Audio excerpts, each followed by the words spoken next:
Hello and welcome to the Hungaroring, just outside the capital city of Budapest, in a beautiful wooded valley. This home of the Hungarian Grand Prix now for over 20 years has been a little bit dull, grey and overcast all weekend. Friday was dry, Saturday dry qualifying, but it got very wet during the day. And looks as though it is just about to start raining as we get ready for the start of the first of two races here this weekend for the World Touring Car Championship. Well, Thursday was May Day, the 1st of May, always a big holiday here. Lots going on in the heart of Budapest, and joining in the festivities, one David Coulthard, and close to every fan's heart, one Norbert Mikelish. Norby, one of the highlights of the parade of wheels. Loads of the touring cars going down to join in the fun on the city streets, making everybody think, ooh, a street race round Budapest. Now that would be entertaining. It's a beautiful city, lots to see and do by day and by night. And of course, Budapest, historically separated, two cities, Buda and Pest, separated by the River Danube. And stunning interior and exteriors to some of the buildings around the old part of town. Well, Norby drawing huge crowds to the Hungaroring. He is the single biggest sporting star in this country. And Norbert Mikelish out on track once more. The air horns have been a cacophony since 7 o'clock this morning. Good morning, everybody. Martin Haven, and alongside me, multiple British Touring Car Champion Matt Neal in the booth. And Matt, there's something very special about coming to this place because of the Norby mania. That's right, Martin. It's just the fans, they go absolutely ballistic every time. It's from our commentary booth, which is above the main grandstands. Every time Michelitz drives past, you cannot hear yourself think or even talk even. So it's amazing. They certainly get behind it, and they do like their air horns here. They do like an air horn or two, and actually the Norby mania also extends to all the other Hungarians racing in things like the European Touring Car Cup. For the start of race one, what are your emotions and feelings going towards this first race? It's amazing. I mean, just take a look in front what's happening. I was not expecting this amount of people because of the weather, but we are a lot also this year, and the atmosphere is just amazing. And we also have some interesting part because the rain is started to fall just right away. So I really don't know what to expect from the first race. Will you be thinking about race two all the way through that first race? To be honest, I think I will do everything like I used to in the first race. I don't want to be too careful because if I was too careful in the past, something always happens. So I just want to take it normal and then see what happens. Have a great afternoon. Thanks a lot. Well, that was Ben talking to Norby just a few minutes before the cars left the pit lane, and you saw him trying to bring some heat into the tyres on what has been declared a wet track. Not just stating the bleeding obvious, but what it actually means is that if there is more rain, then the race will not be red flagged for rain, because the teams have had the option to start on a wet weather tyre. Now, I've got to try and remind myself of the rules, whether when it's declared a wet race you can start on a wet, or whether you must start on a wet. What you can no longer do, as far as I can remember, and certainly unless that's changed, is do a Tom Coronel, which is have wets on one end and slicks on the other. So we'll wait and see what the answer is on the grid. Alex Legui and Ben Constanduros will be down there. Actually start, it means tyres are free. You can start on whatever you want. And I thought they could still mix them with axles. I remember whether they'd want a year or two ago, you couldn't. Well, let's hear from Lada Sport boss Victor Shapovalov. Victor, really sad to see James Thompson's Lada in the box, not racing this weekend. Tell us exactly what the problem is. The problem is something with the house, with the tip. He feel not good all weekend. was difficult to drive the car, and he tried maximum, but then in the end, we spoke with him. He said that I can do this because it's really a big pain, and so today he missed the event. And I understand you're here on Tuesday testing other drivers. Will we see one of those in the car for the Nordschleife? Hopefully, yes. Hopefully, yes. And when will we see James back in the car? I don't know today. Today I don't have information from him, so we'll see first days of next week. So we'll see. Thanks very much. Well, very disappointing news for British fans and for Jimmy himself. James Thompson, as you heard from Victor Shapovalov, has gone back home to Ibiza to have an abscess lanced in his teeth. So that's an extraordinarily painful toothache to have, and so Jimmy won't be racing here today. Rob Huff will, and Huff was quick in qualifying, and if it gets wet and stays wet, the Lada could be very entertaining indeed. What's going on with that? Through our grid comes one of the Citroens as we check out Mikhail Kozlowski for Lada. He will start in 15th place on the grid. No start for James Thompson. His car's been withdrawn, which moves Kozlowski up one, moves Tarquini up one, moves Gregoire de Moustier and John Philippi up one each as well. So they all move forward a little spot. Kozlowski starts in 15th. De Moustier in 14th place. The Craft Bamboo team running this youngster.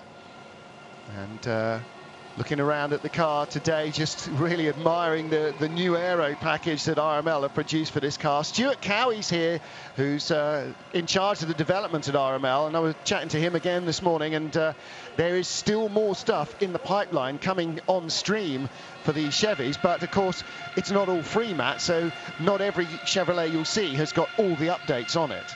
That's right. I mean, a lot of all the Chevys now, they're having to come with, each team is having to find their own private funding to back the programs, and that's, you know, but it's not a cheap. This new TC1 formula isn't cheap, and development isn't cheap. So there's only two of the Chevrolets, I think, running the new engine upgrade, which is a significant upgrade, which is Tom Chilton and Hugo Vallant. Correct. And Vallant is on the front row of the grid with it. Now, and you know, this is only his third year in the championship, and he's up against, you know, Muller and Loeb and Lopez and stuff in the factory Citroens, and they're spending 30 mil a year. You know, that's not a bad job, is it? Having Vallant on the front of the grid is absolutely fantastic for us to watch, because he's a proper loose cannon on deck. He has nothing to lose. He doesn't care about the championship. He wants results. And Muller and Lopez need to score good points, solid points every time out. And Vallant's got nothing to lose, and I can see him just going hell for leather into the turn 1 and 2, and with nothing to lose.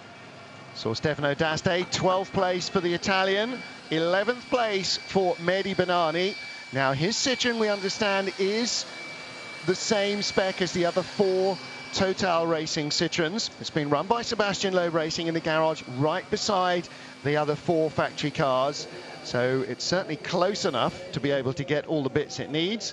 And he has also got the magic handle for starting the car, which Citroen refused to acknowledge the existence of or the purpose of.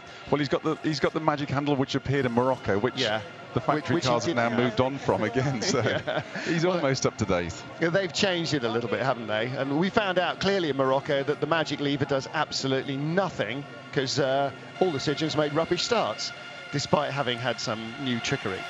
Lots of support for Norbert Mikulich, of course, in 10th place on the grid. And we talked about this yesterday in qualifying, the number of times that Norby's had a race 2 pole here, 2 or 3 times at least, and then had dramas in race 1. And again, you heard him earlier talking to Ben Constantiouris saying, I'm not going to try and be cautious. That's always backfired. I'm just going to drive race 1 like race 2 isn't there. And that's the way he's got to do it. Not be insane, but just race normally, because Matt, if you start trying to second guess where damage is coming from, it's going to catch you out. Yeah, the problem is if, you know, when we can see a few spots on the windshield of Chilton's Chevy there, so it's the unknown of the level of grip, because you know, one, we've got quite a long start-finish straight or run down to turn one, and they're going to be going a fair old lick into there. It's a big braking area. When they're all bunched up, anything can happen. As you say, if Michelitz is too defensive, someone's just going to run in the back of him. Yep. And he needs his car in one piece for race 2. So a little bit's going to be an element in that mid-pack. It's the killing zone. You know, you need, as they call it in Formula 1, the carbon zone. Yeah, exactly. And you know, you need an element of luck as well as everything else to get through that first couple of laps. You know, Hungaroring is notoriously hard to overtake on, so people are going to want to make the opportunity when they can, which is the first lap, really. Former world champion Rob Huff will line up in 7th place in the best of the Lada Vestas, ahead of Tom Coronel in 8th in his Rowan Motorsport Chevrolet, and his teammate Tom Chilton in 9th place on the grid. And Chilton saying earlier on that they've just spent the whole morning getting the car in full dry setup, and now it's started to drizzle, and it's apparently a major change in the Chevrolet to go from dry to wet. But in this weather, even if you do start on wet weather tyres, you're going to have to live with the setup you've got. Thiago Monteiro, 6th place on the grid. Gabriele Tarquini was very fast in the wet-free practice. In fact, in the second of the 2 periods, only one car, and that was Jose Maria Lopez in the Citroen, was faster than Tarquini and Monteiro. They were 2nd and 3rd quickest, and the new Type R bodywork that the Honda Civic has got this weekend, extended nose with a bigger front splitter, more aggressive aero, more rear wing aero, they believe is quite a big step forward in terms of downforce and grip. But, still, they've got to learn that package and maximise it. And again, we talked to Thiago this morning, didn't we, Matt? And he was saying the initial turn-in is good, but mid-corner, too much rear grip, and that's leading to exit understeer, which is the very last thing you need on a circuit like this. I mean, whatever it handles like, that new Honda kit they've got on there just looks exquisite. Looks the biz, definitely. And it's lengthened, it's moved the overall length of the car. They've lengthened the car by 50 mil now. That's 2 inches. Okay. That's an incredible amount. But they've run all the new rear floor, the way the exhaust's piped out the back. It's a complete redesign. So they are going to have to learn that package, learn the weaknesses of it, learn the strengths of it, and try and exploit it, because they work a lot like we do in the British cars. They work a lot with the 4-wheel steer, which is a bump steer system. And so as the wheel goes up into the arch, it will steer. You know, you're talking minuscule amounts, but it makes a massive, massive difference on corner apex speed, and also tyre wear. Well, there's your championship leader, Jose Maria Lopez. 2 pole positions so far this season, and failed to get the fastest lap in yesterday's Q3 period. Qing Hua Ma's teammate starts in 5th, Sebastian Loeb in 4th, Lopez in 3rd. So 4 Citroën C-Élysées in the top 5, and there is the fly in Citroën's ointment. Not Alex out the back, I meant Hugo Vallant here in the middle. Yeah, we're watching you, Hugo. Behave yourself. Well, everybody will be watching him. Interestingly, he was due to have a 5-place grid drop because he was reported for yellow flag infringements. The team then went to the stewards with onboard GoPro footage and said, no, look, he did slow down for the yellow flag. The lap before, he'd been bedding in brakes, so it was much slower than the lap on which the alleged offence. Okay. So they said, oh, yeah, you did slow down. Oh, but by the way, here's a €1,000 fine for an illegal camera in the car. But he got his front row grid start, which is what he wanted. If I could be moved up the grid for 1,000 every time, I'd pay it, I guess. Well, it wasn't moved up, it was just negating a penalty. Yeah, 10 grand, you'd be on pole. If you could wriggle out of a penalty for £1,000, you'd be happy. Ivan Muller, though, does start on the DHL pole ahead of Hugo Vallant. So we had Muller, Vallant, Loeb, all 3 French speakers watching as Lopez went out to the final run in Q3 to try and get to the pole and not make it.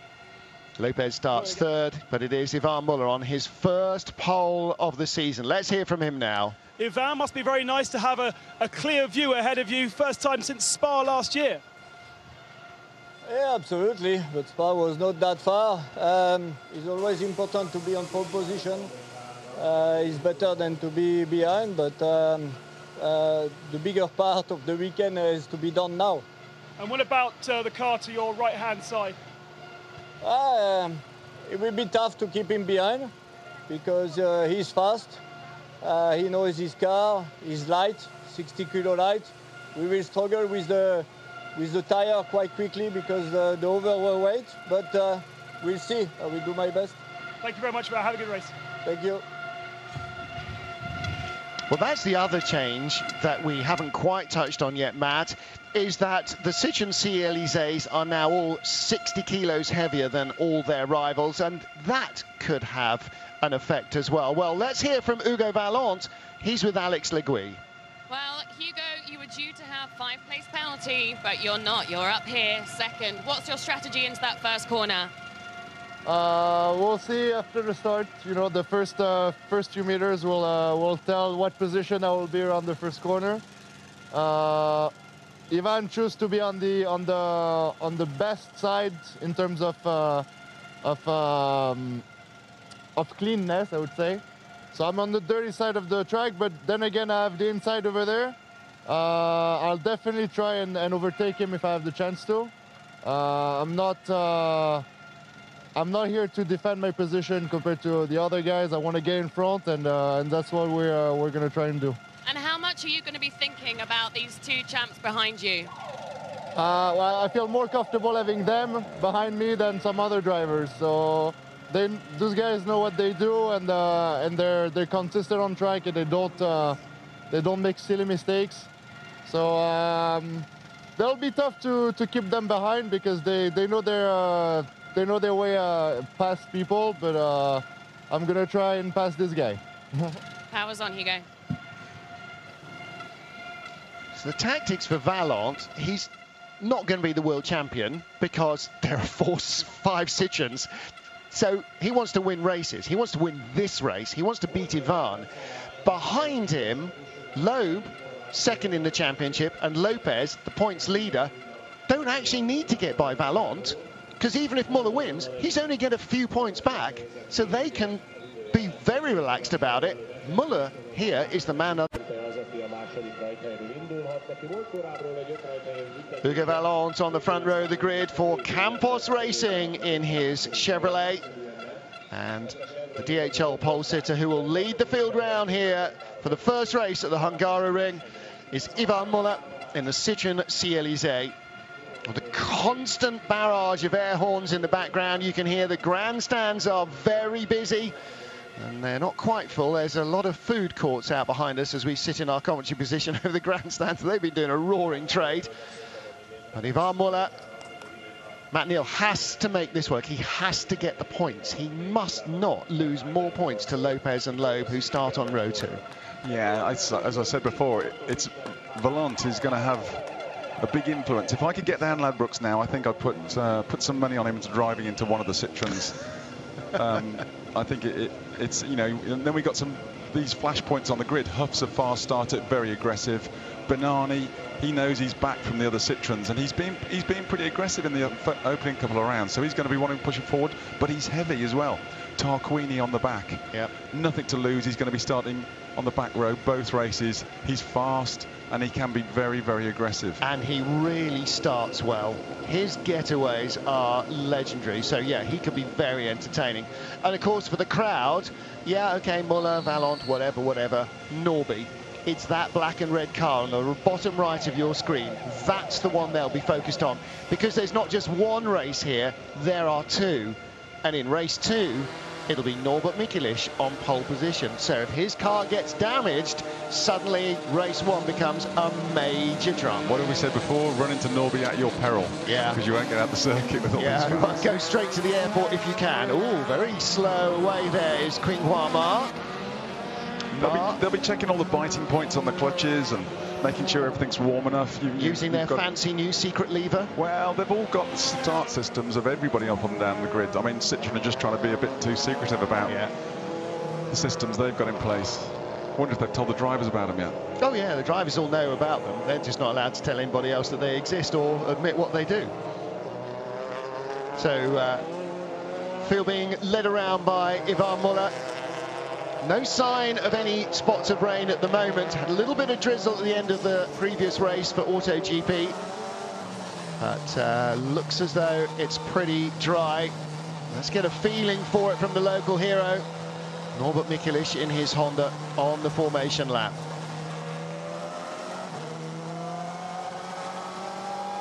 Hello everyone, I hope you had a nice lunch and now are excited in front of your television to watch the first of today's 2 races in the WTCC on the Hungaroring.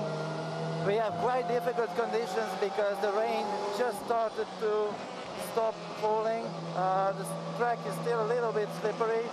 I'm starting today the first race from 10th position. I will do my best to have a perfect start and to gain some places right away. Of course, I have to tell you, we have an amazing atmosphere once again.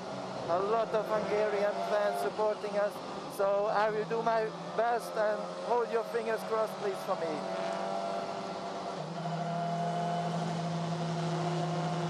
Always fingers crossed for all these guys. Nobody's here just to make up the numbers. They all want to compete. And I'm sure, as well as delighting in the support, he feels the pressure a little to perform for the crowd, because there is so much fervent Hungarian support here for Norbert Mikulich and for this Zengo Motorsport team. Hungarian team, all Hungarian crew, Hungarian driver. It's like their national squad. Yeah, he was very nice and calm and composed in the car, considering, you know, they are having to make sure they're getting certain things warm. And just see behind the gear lever here are the two. One's the big handbrake, and then there's an extra lever there, which Citroen have been pretty secretive about. It'd be nice to get a glimpse of what he's doing at the start on that. Yeah, well, it does work on the clutch system. So the clutch has a normal clutch pedal, but it also has that extra mechanical bit. See the little extra lever on the Honda there. Now, see Gabriele Tarquini using it as he goes through. What's that one doing? Yeah, that one's it's a 6-speed sequential they run, but it gates out. You see there's one same on the Lada here for Huffy, and that basically selects neutral at the back. Or little Shimano brake lever. Once you get neutral, again, if you want to go reverse, you pull the lever and just push it forward one again. So there's Ivan holding both levers, so he's got the clutch where he wants it. His foot will be modulating the throttle. If that's on his clutch, he's engaged it very, very early. So our pole sitter is Ivan Muller, ready for round 5 of the 2015 FIA World Touring Car Championship, and away we go. Why have we got another green flag lap? Start has been aborted for some reason. That's interesting, unless it started raining over the back of the grid or something, back of the circuit. Well, this is most unusual to have an extra formation lap, and normally the reason would be that the lighting gantry is not working. If somebody's not on the grid, tough luck. If somebody's car stalls, then you get yellow lights and not another green flag lap. And normally if the lights fail, you start with the national flag. Yeah, but only once you've sent everybody off again and come back, and then they understand that it will be another flag. Now, someone running over to the grandstand to nick one of the thousands. Hopefully race control will have told the teams what's going on, and in the fullness of time, maybe they'll tell the television as well.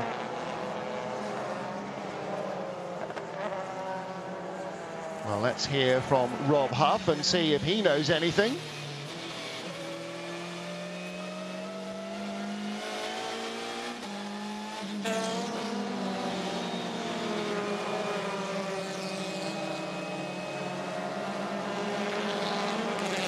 Too far forward. There's an extra grid spot further up, so I'm not sure if he's going to get a penalty for that in the race. But yeah, it's quite a simple thing to do. Although I have to say I've never seen it done myself. But let's give it an extra formation lap. Uses a bit more fuel, uses a bit more tyre. Obviously got to keep the heat and everything, but without overcooking the brakes, without destroying the tyre too much, and all through the start procedure again. So see if we can get it right this time, boys.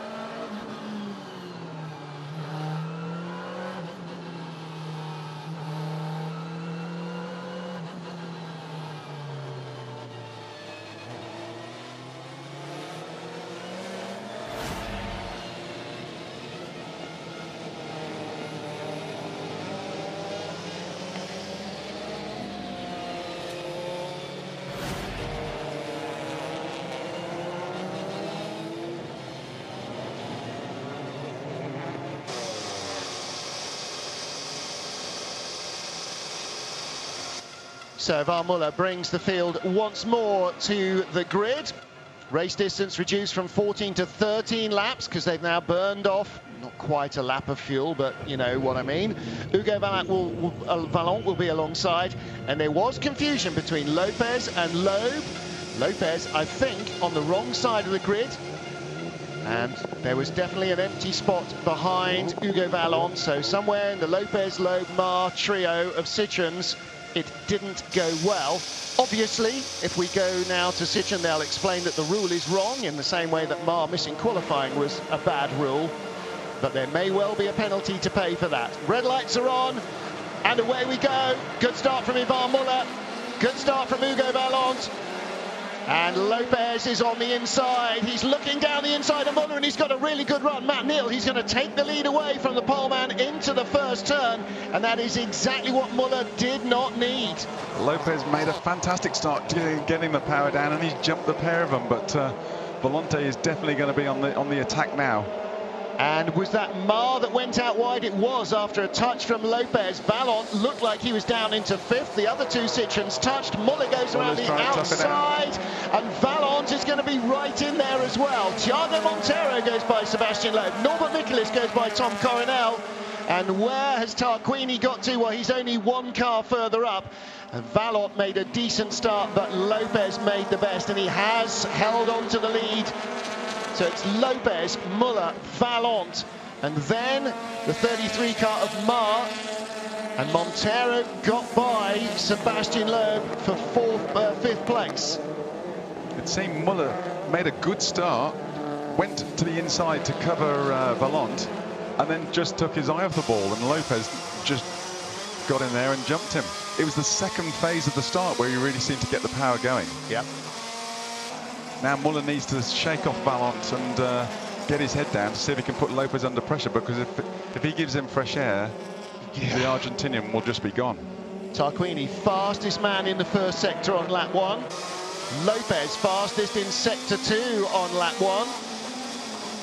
So Lopez trying to pull away from Muller, as he has done so far this season from pole. And Vallant looking the man most likely to make a move. There's the Campos Racing team. They're watching that Dayglow yellow and white machine. And this new RML Chevrolet Cruze engine update means that he is losing nothing in terms of power now to Van Muller. He's just pulling away a fraction, Muller. But Vallant in the slipstream is going to make himself very annoying. Montero in 5th place in the Honda, and Norbert Michaelis in 7th place in the Honda, with Tom Chilton on the inside as Huff goes inside Coronel and takes away 9th place from the Dutchman. Vallant under pressure from Qinghua Ma down the straight, but Ma now on the twisty stuff has got the Honda all over him. That Honda of Montero really has grip.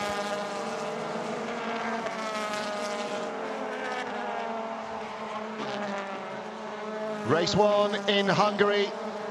Lopez leading from Muller.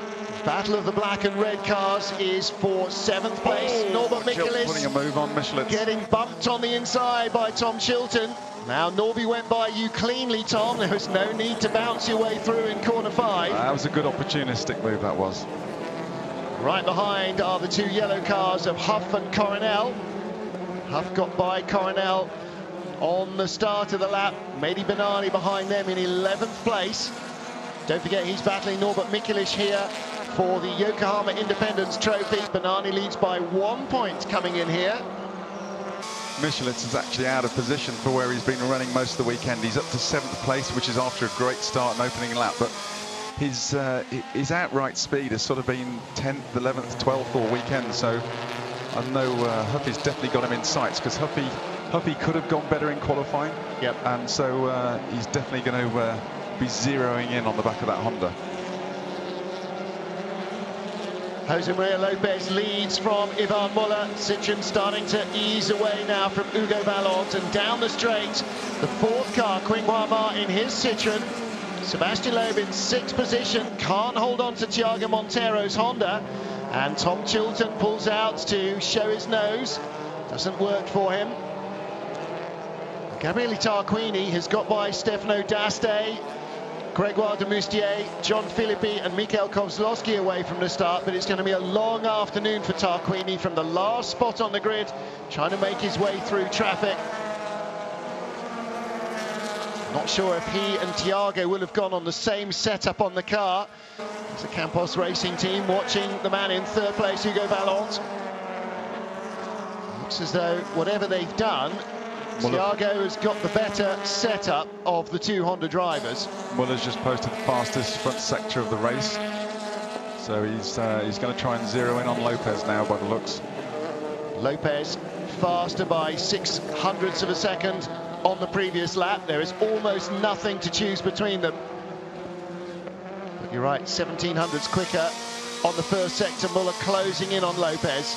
The problem he's going to encounter around here is it's a very technical section over the far end of this Hungaroring, and he will lose downforce. And these new TC1 cars, they're incredibly reliant on the aero and the downforce they can get. So and with tyre wear a factor around here, this could play into Lopez's hands. If Muller's going to do him, he's got to strike fast. That's exactly right, before he runs out of tyre, because he will run out of tyre at a faster rate, because as you said, Lopez's car is leaving dirty air and Muller's aerodynamics aren't helping the tyres as much as Lopez's aerodynamics are helping his tyres. So Van, if he's going to get by, has to do it in the first 4 or 5 laps, and we're already on to lap 3.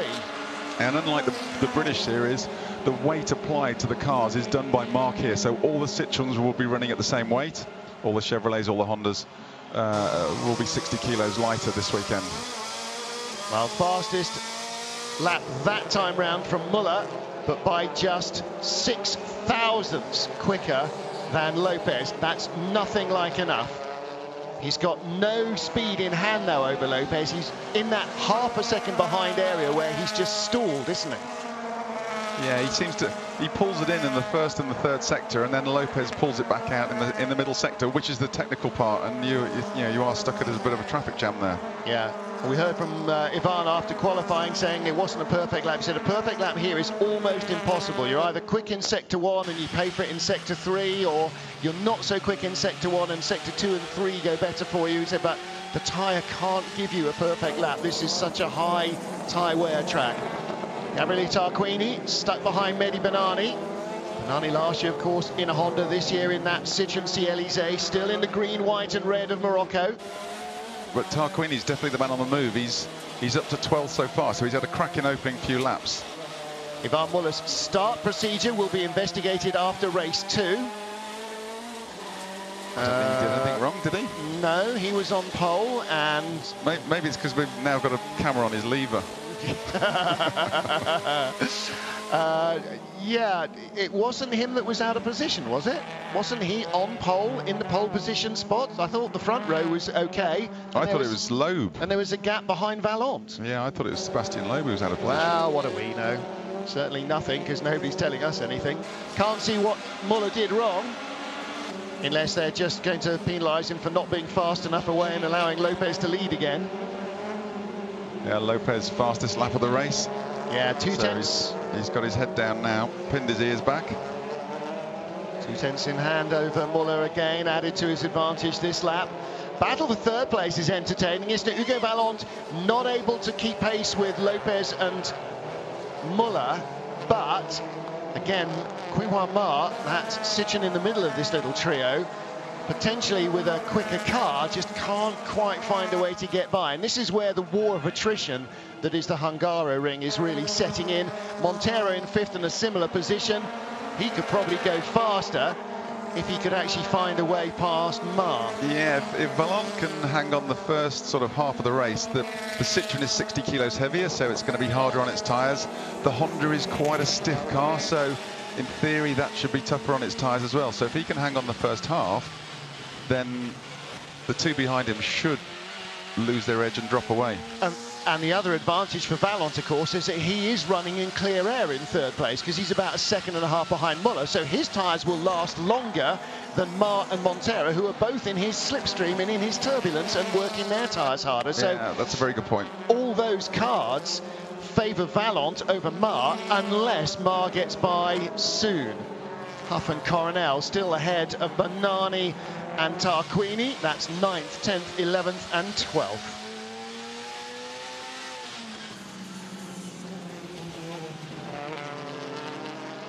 Grey skies overhead here at the Hungaroring. First of our 2 races. We haven't had a day without rain yet this weekend. Lots of rain yesterday, and then bizarrely dry qualifying. Not quite dry enough for Gabriele Tarquini, whose car got spat off on AstroTurf on the exit of corner 2 on the very first lap, corner 3 in fact, and into the barriers. Now down the inside of Bernani. Oh, Bernani just runs a wee bit wide. More in hope than anticipation of anything happening there. I think he was just piling a bit more pressure on the Moroccan driver. I thought Thiago was going to have a go for it, and then he just he backed out. And I think Bernani was aware he was there. It looks like he's pushed that hard, but the weight's having an effect on him. Yeah. And Hugo Vallant in the Dayglow yellow and white Chevrolet, definitely pulling away from Mar Montero at the moment. Mar Montero, that little 4th place battle, and it's now down to those 2, isn't it? Mar has dropped away from Vallant because he's under attack from Montero. He's having to defend harder. Well, that's what happens with the levers. You release them both together, releases the brake and the clutch. There's nothing wrong with that. No. How did that start procedure? I don't know. He made 2 moves, but then he hardly chopped Lopez. It's not like he was alongside and made contact. What I want to, well, there'll be words in the team about Loeb versus Mar in the first corner and contact and everything else. But as we've seen many times in the past, Matt, when you've got cars in a multi-car team, they tend to be at pretty much the same pace and in pretty much the same place all the time. And contact between teammates is almost more likely than between one manufacturer and another. You know, Ivan is going to be in a proper bad mood at the end of this race. He got absolutely jumped at the start there. Yep. That was very unlike him. Normally he's super savvy in that respect, and Lopez, it was a gimme. Well, now, was it or is it because we still have to sort out why we had an aborted start and why we had an extra formation lap and who was not where they should have been on the grid? And it was the car that was behind Hugo Vallant. So it was the car that was 4th place, Lopez was 3rd, and Loeb was 4th on the grid. And he was one box back. He was in the wrong position. So Lopez, I think, is clean. And I think Loeb might be under investigation, but again, we're not hearing anything about that. It didn't say Sebastian Loeb, car 9. It said Ivan Muller, car 68. Looking back from the larder of Rob Huff to Tom Coronel. And our best wishes go to James Thompson, not racing here in the Hungaroring. Struggling with an abscess in his tooth. Had a little bit of illness because we have no Ricard Rydell either. His Nika Racing Honda is not here. He's not fit enough yet to race either. So we have to hope that he'll maybe be back for the Nordschleifer in a couple of weeks' time. Otherwise, Ricard is going to miss a big chunk of the European season. It's a shame. I mean, you can't. It's almost hard to believe that abscess tooth on story about Tomo, because he's got lovely noshes, hasn't he? He's got a great smile. He has indeed. And he was in really good spirits on Saturday morning. Yeah. He's really enjoying his time with this Lada team, you know.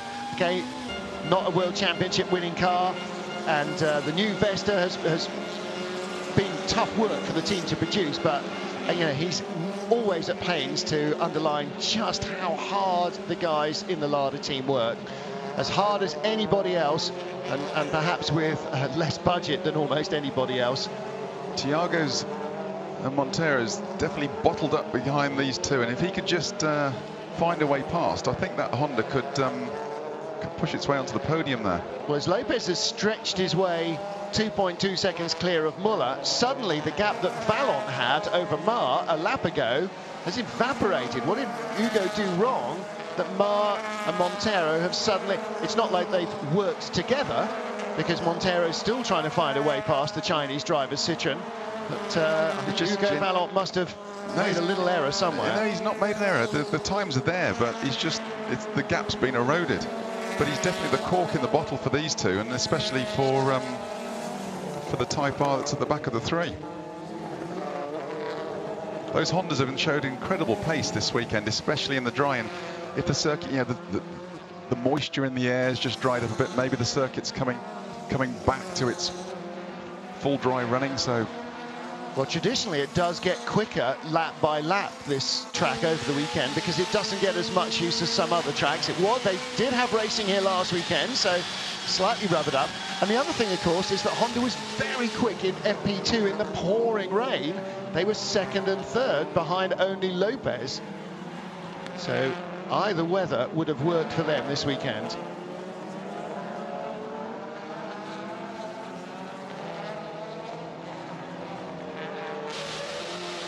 Stagnation at the front of the field here at the Hungaroring. Jose Maria Lopez leads after 8 of our 14 laps. From Ivan Muller, gap out to 2.5. Lopez just taking another 3/10 away from Muller.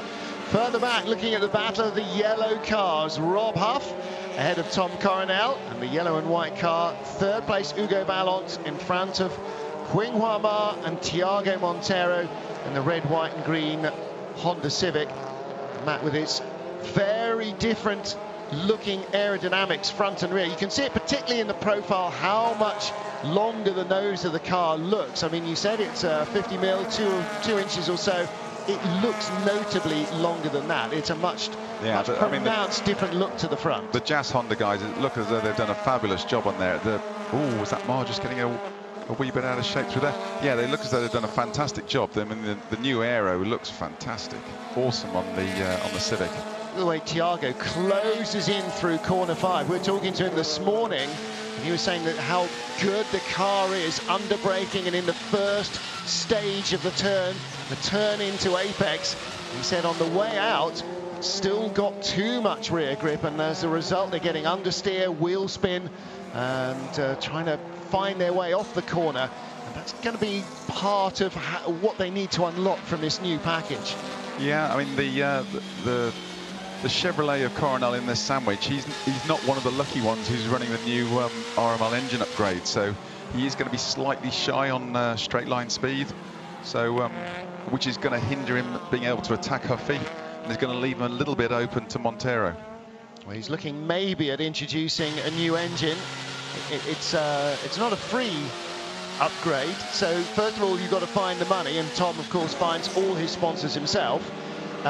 But also, when you put a new engine in the car, an upgraded engine, you do have a grid penalty. And he thought, well, maybe at the Nordschleife would be the place to do it, because there, the grid, probably going to count for much less on that long track. Montero down inside.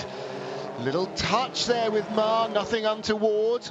And Ma holds on to 4th place for the moment. But again, if Vallant goes, Montero needs to get on with it, because otherwise Ma's car will get clear air.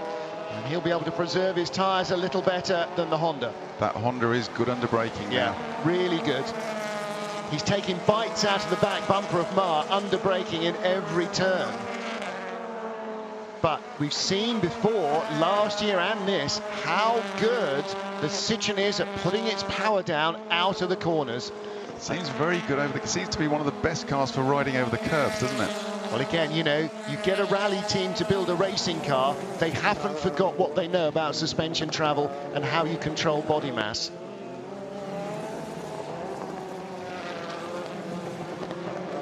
Through the technical section here, this is where Montero is going to start hurting his tyres if he's not too careful. He can't afford to drop back and give himself a little bit of air. He's got to keep Ma under pressure. Lopez, gap out now over 3 seconds. It was 2.8 last lap, out to 3.19 on these sector times. Muller's just dropped another 3/10 in sector 2 alone. And that's where that margin is coming from. Lopez has this uncanny ability to just dial the best into his car somehow or other, whether it's setup or whether it's driver as much as anything else. It's very, very demoralizing, I'm sure, for the likes of Muller and Ma and Loeb, that Jose Maria Lopez continually, he's like the bubbles in the champagne. He always rises to the top. We saw a very uncharacteristic mistake in qualifying in the Q3 shootout. 2. And whether it was pressure, whether it was conditions, whatever, but he's certainly back to status quo normal and for race mode, isn't it? Absolutely, yeah. And I mean, it did at least remind us that, yes, actually he is a human being, not some kind of automaton, because, yeah, he went wide in turn 3, ran off the road, and then again at the end of the lap, trying desperately to make up for it, ran out of road again. So you'd almost say he's almost Schumacher-Vettel-esque. Yep. In when they're in their prime, they just seem to be able to almost walk on water, and that's what Lopez is doing at the moment. He can generate the confidence that gives him the speed in the car. Now, the starting procedure we're hearing is that Ivan Muller, when he pulled up onto pole, went 1 row too far forward. Now, the front row of the grid and pole is by the white line across the track at the start. So we need to see that again. Right, I'll tell you what it is, Martin. Should they have started a row back? There's 2 white lines on the grid, and they were starting from the second one, which is actually... There's 4 grid positions after the first white line, and then there's another white line, which is where the WTC were starting from. Okay. So Ivan is looked for the front of the grid, because they don't have a flag marshal to position you like we do in the UK. But hang on a minute, that means that the grid was formed up behind the finish line, not behind the start line. No, the finish line is the first one. All right, we need to have a little look at that after the end of the race and take a look again at where they were on the green lap, the grid before the green flag lap, and then where Ivan lined up for the first start. Yeah, it's very confusing, and it's a little bit unfair on Muller, but... well, you know, the driver is responsible for finding pole. However, normally the team will make a mark somewhere on the wall so he can look alongside and judge where he is. Because when you're sitting down in the car, you can't see where the grid box is. And if you start with your wheels in front of your grid box, then you immediately get a drive-through penalty. So the teams are very aware of this. But again... is that a Martin, team driver mistake? Exactly. So far back inside these cars. So low, so far back. And you look up and down the pit wall, there's dozens and dozens of markings from different drivers, so it's very, very hard to pick up. But we've seen many times over the years, especially with the RML Chevrolet team, making absolutely certain that the driver knows where his grid spot is. Because getting a drive-through for not being in your proper grid spot, you might as well not bother showing up for the race at all. But everyone's human. I know, of course they are. As Lopez was in qualifying yesterday. Well, and, you know, and as the team made a mistake with Mar by not hurrying him up. I'll tell you what, Loeb running wide there. Maybe that weight's just... Yeah, starting play. There's Norby having a little front-end moment as well. Yeah, he's stuck behind Chilton's Chevy and running out of front-end grip. I actually thought Michelitz would drop back a bit, but he's holding a good station in 8. Yeah. He's sort of... the car in the race is coming to him a bit. And this is going to give him the lead in the Yokohama Trophy for the independent drivers as well, over Bernani, because he's going to outscore Bernani, and so he will move into the lead of that group. Battle for third still alive. Vallant, Mar and Montero.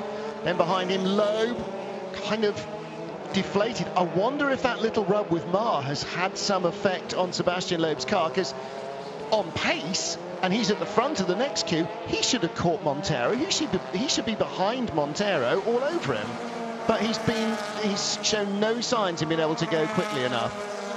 Yeah, you would have thought so. You would have thought he'd have the pace over Quinquan Mar, so... Well, Lopez's fastest lap is a 50.7. Loeb's fastest lap is a 51.7. So his fastest race lap is a second off Lopez. And it's 6/10 off Muller, and it's 3/10 off Mar. Yeah, and he's a second shy of him now, and he's... And he was on the inside, left front wheel bump Mar. Might just be that the suspension geometry has been whacked out of line by that. I mean, we know these things are built tough, and we know they spent time deliberately crashing into each other to make sure they knew what was tough and what wasn't. But all the same, things do still bend, even if they don't necessarily break. Final lap on the Nürburgring, Hungaroring, getting 2 weeks ahead of myself. Jose Maria Lopez running away with this one. Started in third place on the grid, out-dragged Ivan Muller and Hugo Vallant down to the first corner and never looked like losing the lead. wins by over 3.5 seconds. Another win. 5 races in, Lopez has won 3 times. Muller takes second, Vallant on the podium in third, Mar in fourth, Montero fifth, Loeb, Chilton, Mikulic, and then Hupp and Coronel together ahead of Tarquini in 11th place.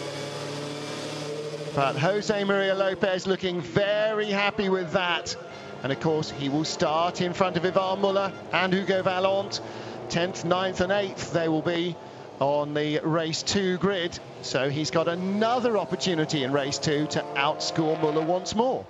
Yeah, Muller will be kicking himself after that one. That is a definite opportunity missed, not just for points, but to sort of try and put a chink in, just a seed of doubt into Lopez's head. Yeah. Stop your teammate winning all the time. Definitely, it was a missed opportunity. One, I'm sure, added to the list of days that he will rue, a missed opportunity against Lopez. Putting pressure on Muller and on Citroën. Jose Maria Lopez, win number 3 of the World Touring Car Championship season. Lopez won race 1 in Argentina, race 1 in Marrakesh, race 1 in the Hungaroring. This is starting to become a bit of a pattern, isn't it? And the team, you know, teams respond to the kind of personalities that can go out and produce these results. You know, without him wanting to, it's going to start to gravitate the team a little bit more to him, isn't it? He's definitely not doing his credibility any harm at the moment, is he? No. He's just like a clock, going out performing every week, one after the other. Well, he dropped a couple of points on Saturday because he failed to claim pole position. He was fastest up until that stage in every track session, didn't get the pole, so that breaks his little string. However, he has been on the podium relentlessly since he first made an appearance in Argentina in a BMW 2 years ago, and he now claims win number 3 of the season, and he is with Alex Legui. Well, after a fantastic start, Richito, what a race. Well done. Oh, yes. I mean, it's amazing. I mean, winning here in Hungary for the first time is special for the crowd, and yes, I knew the start was very important. We didn't have too much practice yesterday, but okay, sometimes you have to risk a little bit. I knew especially I wanted to pass Hugo because I knew it was important for me for the championship. In my plans, it was not to pass Ivan like this, but I saw I did a great start, and then I moved to the left, then I tried to the right, and I passed Ivan. Then we had 2 corners very tight. I break both corners with the rear lock-in. We touched a little bit. It was a very nice fight again with Ivan. And when you go and speak to Ivan in a moment, what do you think the atmosphere will be like? No, I don't know. I mean, for me, it's amazing to be racing like this with Ivan, with the 4 world time champions. I mean, for me, it's someone to copy, and I've been learning a lot from him. And I think both we race like this. You know, as soon as we don't, of course, pass the limit and put in a bad position the team. We are here to fight. Citroën wants us to win for them. And it was, yeah, I mean, it's normal. He was outside, I was inside. He put me on pressure, and it was very tight. Well done, Pachito. Congratulations. Well, Matt, you know, whatever your pre-race plan is, when the lights change, you go in the gaps that open up for you, don't you? And, you know, it did open up for him because Muller was focusing on Vallant. That Dayglow yellow really had his attention. He didn't see Lopez coming up on his blind side. And then when Lopez cut back to the inside, he had the momentum and the inside line. And actually, it was clean as much as it was close. He's just a nice guy, isn't he? I mean, yeah, Muller seemed to be, had got it set in his head that Lopez was going to the outside, and then he just switched back, and he was in. Yep. He just got that extra drive in the second part of the acceleration. So Lopez wins and extends his advantage over Ivan Muller again by another few points. Sebastian Loeb, though, behind Muller. The gap now down to 6. Qinghua Ma still lying 4th in the championship. Norbert Michelis losing points to Hugo Vallant here, who finishes in 3rd and moves up to 9th in the overall standings.